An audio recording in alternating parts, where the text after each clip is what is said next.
Africa Content TV. bẹ́ẹ̀ lókè yóò ní jábọ̀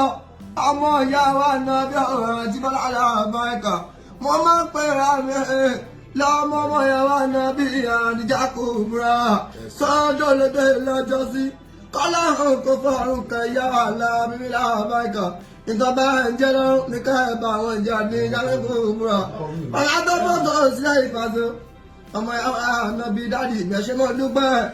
ẹgbẹ́ dúró tí mi àwọn ilé làbáká làbí mo mú rẹ̀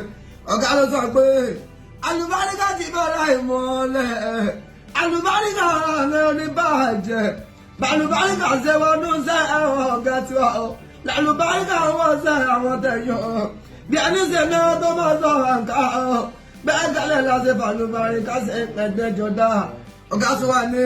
dòdò ṣe ti bá àṣeyọrí bó bẹ́ẹ̀ àṣetẹ̀lẹ̀ lábàáríkà àkọ́tẹ́lẹ̀